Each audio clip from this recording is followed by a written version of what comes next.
Hello everyone, welcome my YouTube channel. मैं अनुज Agarwal climax competitive class के YouTube channel पर आपका हार्दिक स्वागत करता हूं। आज मैं आप लोगों के सामने फिजिक्स का कैपेसिटर एंड कैपेसिटेंस का सेकेंड पार्ट लेकर आया हूं। इससे पहले मैं आप लोगों को फर्स्ट पार्ट दे चुका हूं। आप उस वीडियो को क्लास को देख सकते हैं।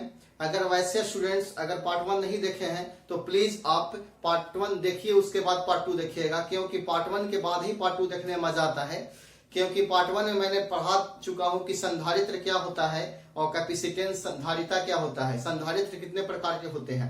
आज उसी का सेकेंड पार्ट है। जैसे हम लोग संधारित्र को समूह, कितने समूह में बांटा जाता है या उसका जोड़ना, जिस प्रकार से रेजिस्टेंस का समूह हम लोग पढ़े होंगे इलेक्ट्रिक चैप्टर में, जैसे R1 R2 को हम लोग श्रेणी क्रम में और समांतर क्रम में जोड़ा जाता है, उसी प्रकार से हम लोग कैपेसिटर को भी श्रेणी क्रम और समांतर क्रम में जोड़ा जाता है। जैसे आप बोर्ड पे देख सकते हैं, जैसे आप बोर्ड पर लिखा हुआ है, यहाँ लिखा हुआ है संधारित्रों का समूह, यानी संधारित कैपेसिटर को कितने समूह में हम लोग बांट सकते हैं। तो पहला आपका लिखा गया है श्रेणी क्रम संधारित्र, श्रेणी क्रम का में संधारित्र, और दूसरा में आपका पार्ट में है समांतर क्रम में संधारित्र। मैं आप लोगों को पहले भी बता चुका हूं कि जो भी मैं आप लोगों को फिजिक्स पढ़ा रहा हूं या जनरल जीएस पढ़ा रहा हूं, आप मैं एक फेयर्स बनाकर पढ़ा रहा हूं। आप लोग इसे कॉपी भी कर सकते हैं या स्क्रीनशॉट भी ले सकते हैं या कॉपी में उतार भी सकते हैं। जैसे संधारित्र को श्रेणी क्रम और समांतर क्रम में जोड़ा जाता है, तो श्रेणी क्रम समांतर क्रम रेजिस्टेंस किस प्रकार से भिन्न है। जैसे यहाँ देखिए, श्रेणी क्रम में जो जोड़ा जाता है C1 C2 C3 जो क्रमशः संधारित्र है और उसको V वोल्ट से जोड़ा जाता है, तो कुल धारिता बराबर जो फॉर्मूला है 1/, टोटल कैपेसिटर CT बराबर 1/C1 plus 1/C2 plus 1/C3, ये फॉर्मूला जो श्रेणी क्रम में जोड़ा गया है। लेकिन अगर रेजिस्टेंस की बात किया जाता है तो अगर 1/R1 प्लस R2 होता है तो समांतर क्रम में जोड़ा जाता है। तो कहने का मतलब है कि अगर श्रेणी क्रम, अगर रेजिस्टेंस को जो पार्ट से पैरेलल कनेक्शन में समांतर क्रम में जोड़ा जाता है, कैपेसिटर में जस्ट उसका अपोजिट हो जाता है, जिसका श्रेणी क्रम में हो जाता है। समझ में आ रहा होगा। यानी आपको अगर रेजिस्टेंस को समूहन याद है तो आप कैपेसिटर का समूहन जस्ट उसका अपोजिट कर सकते हैं। यानी रेजिस्टेंस का श्रेणी तो कैपेसिटर का समांतर। ये आपका क्या है, समांतर क्रम नहीं है, श्रेणी क्रम में है। अगर रेजिस्टेंस तो क्या हो जाता, समांतर क्रम में होता। श्रेणी क्रम में आपका 1/C1 plus 1/C2 plus 1/C3। बहुत ऐसे स्टूडेंट्स हैं जो कंफ्यूजन में रहते हैं, किसमें पैरेलल में बट्टा का जोड़ा जाता है कि डायरेक्ट जोड़ दिया जाता है। तो आप डायरेक्ट एक पार्ट्स को याद रखिए, आप रेजिस्टेंस को याद रखिए, प्रतिरोध को, अगर प्रतिरोध को श्रेणी में जोड़ा जाता है, इसको समांतर में जोड़ा जाता है, बस यही आप माइंड में रखें। यहाँ कहता है यदि सभी संधारित्र का मान समान हो, यानी कहने का मतलब जो है यहाँ भी संधारित्र सेम होगा, यहाँ भी सेम होगा, यहाँ भी सेम होगा। अगर लगातार n संधारित्र तक हम जोड़ते जाएं तो उसको डायरेक्ट टोटल कैपेसिटर का फॉर्मूला होता है C/N। यहाँ से ऑब्जेक्टिव क्वेश्चन पूछे जाते हैं और इस फॉर्मूला से न्यूमेरिकल्स पूछे जाते हैं। ठीक है, आप लोग माइंड में इस फॉर्मूला को रखिएगा। और यदि सभी संधारित्र को मान समान होने पर अगर टोटल कैपेसिटर पूछता है तो C/N है, और N क्या है तो संधारित्र की संख्या है। तो आप श्रेणी क्रम में अच्छी तरह से समझ गए होंगे। अब आता है समांतर क्रम।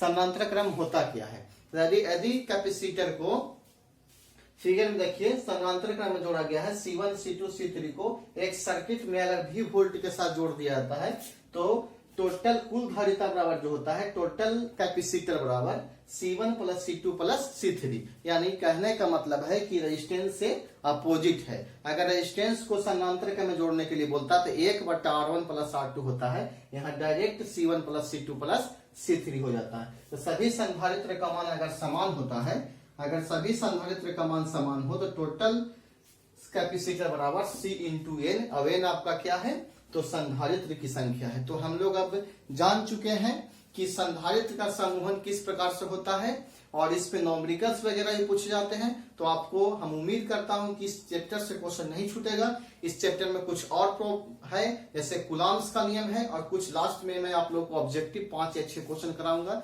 जैसे आप वीडियो पे लगे रहिए। ये कुलाम का नियम है जो इस प्रकार से है। कुलाम्स का नियम कहता है कि दो आवेशों के बीच, जैसे मान लिया जाए कि हम एक आवेश Q1 यहाँ लिए हैं और यहाँ एक आवेश Q2 लिए हैं, तो कहने का मतलब है कि दो आवेशों के बीच लगने वाले आकर्षण या प्रतिकर्षण बल दोनों आवेशों के गुणनफल के समानुपाती होता है और उनके बीच के दूरी के वर्ग का व्युत्क्रमानुपाती होता है। व्युत्क्रमानुपाती का मतलब उल्टा अनुपाती होता है। तो यहाँ कहने का मतलब है कि दो बिंदु आवेशों के बीच कार्य करने वाले आकर्षण तथा प्रतिकर्षण बल दोनों आवेशों के गुणनफल आप देख रहे होंगे बोर्ड पर, दोनों आवेशों के गुणनफल यानी Q1 और Q2 के समानुपाती के मतलब सीधानुपाती, डायरेक्ट प्रोपोर्शनल, तथा उनके बीच की दूरी r, उनके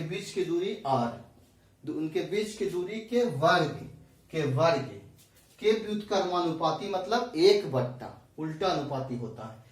समझ में आ रहा होगा। अर्थात F is proportional to Q1 into Q2 और प्रोपोर्शनल 1/r²। तो F is proportional to Q1 into Q2/r²। यही कूलॉम का नियम बताता है कि यदि दो आवेशों के बीच लगने वाले आकर्षण या प्रतिकर्षण बल दोनों आवेशों के गुणनफल के समानुपाती होता है तथा उनके बीच की दूरी के वर्ग के व्युत्क्रमानुपाती होता है। तो आपको माइंड में सीधा घुस रहा होगा कि किस प्रकार से कूलॉम्स का नियम बताता है, आपको माइंड में जा रहा होगा। तो आप जैसे ही प्रोपोर्शनल को हटाते हैं तो कुछ ना कुछ कांस्टेंट वर्ड जोड़ा जाता है। तो यहाँ 1/4 पाई एप्सिलॉन 0 जोड़ा जाता है Q1 इंटू Q2/r²। इस तरह से आप 11th या 12th क्लास में इस प्रकार से पढ़े होंगे कूलॉम्स का नियम। यहाँ आप पढ़े होंगे, इसको प्रूव भी किए होंगे, लेकिन कॉम्पिटिटिव एग्जाम में इससे प्रूव नहीं किया जाता है। डायरेक्ट क्वेश्चन पूछा जाता है कि 1/4 पे एप्सिलॉन 0 का वैल्यू क्या होता है, या कूलॉम्स का नियम जो होता है दो आवेशों के बीच की दूरी के वर्ग क्या होता है। ऑप्शन देगा समानुपाती होता है, व्युत्क्रमानुपाती होता है। इस प्रकार से क्वेश्चन इसी से ऑब्जेक्टिव पूछे जाते हैं। अगर आपको सब्जेक्टिव नॉलेज मालूम है तो आप ऑब्जेक्टिव अपने आप निकाल सकते हैं। तो 1/4 पे एप्सिलॉन 0 का जो वैल्यू होता है 9 × 10⁹ न्यूटन मीटर स्क्वायर पर कूलॉम स्क्वायर। तो कहीं कहीं आपसे ये भी पूछ सकता है कि कूलॉम्स का नियम में जो होता है 1/4 पे एप्सिलॉन 0 का वैल्यू कितना होता है, या कूलॉम्स के नियम में F जो होता है उसका मात्रक कितना होता है, क्या होता है। तो इस प्रकार से हम आज कूलॉम्स का नियम जाने, संधारित्रों का समूहन जाने, कुछ ऑब्जेक्टिव क्वेश्चन है इस प्रकार से है। आप देखिए ऑब्जेक्टिव क्वेश्चन की कुछ 5 पॉइंट्स जो है बहुत इंपॉर्टेंट फैक्ट है कैपेसिटर और कैपेसिटेंस से रिलेटेड।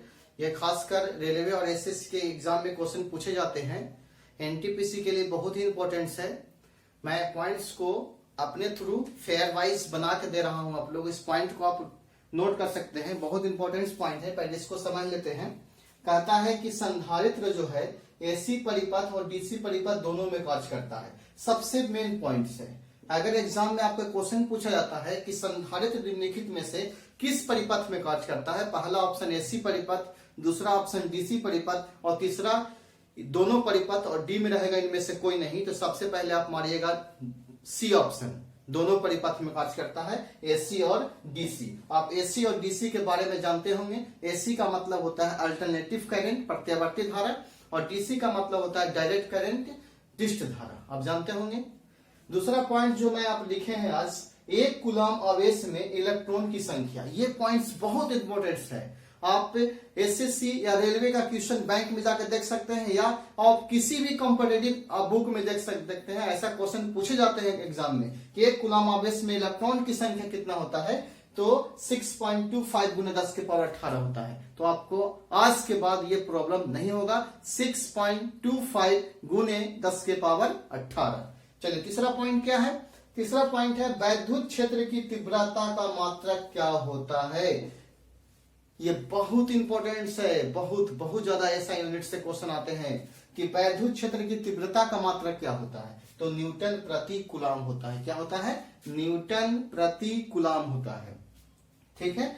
आज का फोर्थ पॉइंट क्या है, कहता है यदि सी धारिता वाले किसी संधारित्र का आवेश Q हो, C क्या है, धारिता है, तो C धारिता वाले किसी भी संधारित्र का आवेश Q हो तो संधारित्र में कितने प्रकार के, मतलब संधारित्र में जो ऊर्जा प्राप्त होगा उसके लिए सूत्र क्या होगा। तो ऐसे सूत्र आपको न्यूमेरिकल्स में काम देंगे। अगर आप एनटीपीसी का प्रैक्टिस कर रहे हैं या टेक्नीशियन या ड्राइवर का प्रैक्टिस कर रहे हैं तो आपको ये पॉइंट बहुत इंपॉर्टेंट है। इसके लिए फॉर्मूला होता है 1/2 Q² C। तो Q क्या है? तो संधारित्र में आवेश की मात्रा है, C क्या है? तो धारिता है। ठीक है, अगर Q देगा, C देगा और संधारित्र का ऊर्जा पूछेगा तो आप इस सूत्र के सहारे निकाल सकते हैं। और पांचवा और सबसे अंतिम पॉइंट क्या कहता है कि वैद्युत अपघटन में किस नियम का प्रयोग किया जाता है? तो वैद्युत अपघटन में फैराडे का नियम का प्रयोग किया जाता है। किस नियम का? तो फैराडे का नियम का। तो इस टॉपिक का आज आप लोग के सामने द एंड कर रहा हूं। इसके साथ ही 5 क्वेश्चन जो है एक बुक में है, 5 क्वेश्चन दिया गया है। आप इससे हम पढ़ रहे हैं, आप सुनिएगा क्या कहता है। पहला जो ऑब्जेक्टिव है, 5 क्वेश्चन को चूज कर लिया हूं किस प्रकार से ऑब्जेक्टिव पूछे जाते हैं एग्जाम में इस चैप्टर से।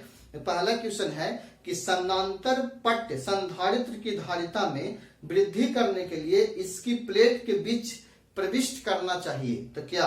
अभ्रक, टीन, कॉपर, स्टेनलेस स्टील। तो कल के क्लास में मैं आप लोग को बताए थे कौन कौन से पदार्थ को प्रयोग करना चाहिए। तो पहला इसका ऑप्शन होगा अभ्रक का प्रयोग करना चाहिए। ठीक है, दूसरा क्वेश्चन क्या है? जब एक लैंप को एक संधारित्र के श्रेणी क्रम में जोड़ दिया जाता है तो लैंप क्या होगा? यानी फट जाएगा, सामान्य चमक में जलेगा या नहीं जलेगा? तो हम बता देते हैं कि अगर समानांतर क्रम में जोड़ेंगे, श्रेणी क्रम में जोड़ेंगे तो लैंप नहीं जलेगा। ठीक है, अभी तीसरा क्या कहता है? किसी आवेशित संधारित्र में ऊर्जा संग्रहित होती है। तो प्लेटों के बीच में ऊर्जा संग्रहित होती है। कल हम पढ़ाए हैं इस चीज को। और चौथा क्वेश्चन क्या कहता है कि वैद्युत आवेशों के बीच बल का ज्ञान देने वाले नियम को क्या कहते हैं? तो इसका जो आंसर आपका होगा कूलाम का नियम कहते हैं। क्या कहते हैं? कूलाम का नियम। और पांचवा और सबसे लास्ट क्वेश्चन है, किसी समानांतर पट्ट संधारित्र में यदि वायु के स्थान पर कांच की एक मोटी प्लेट रख दी जाए तो इसकी धारिता क्या हो जाएगी? बढ़ेगा, कमेगा, जो का त्यों रहेगा? तो इसका बढ़ेगा। ठीक है, और एक क्वेश्चन और है, 6 क्वेश्चन लाए थे, सॉरी 5 क्वेश्चन बोले, 6 क्वेश्चन है, 6 बहुत इंपॉर्टेंट है। अधिक धारिता मान प्राप्त करने के लिए संधारित्रों को किस समूह में जोड़ा जाता है? तो अधिक धारिता मान प्राप्त करने के लिए संधारित्र को समानांतर क्रम में जोड़ा जाता है। अगर यही क्वेश्चन रेजिस्टेंस से पूछता है कि अधिक धारिता मान प्राप्त करने के लिए रेजिस्टेंस को किस समूह में जोड़ेंगे? तो श्रेणी क्रम में जोड़ेंगे। तो आपको दोनों में यही फर्क पड़ता है।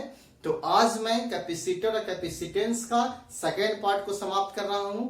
मैं इस वीडियो को बनाने के लिए बहुत मेहनत कर रहा हूं, इसलिए आपको फर्ज बनता है कि इस वीडियो को लाइक कीजिए और सब्सक्राइब कीजिए और अपने दोस्तों के पास शेयर भी कीजिए। धन्यवाद।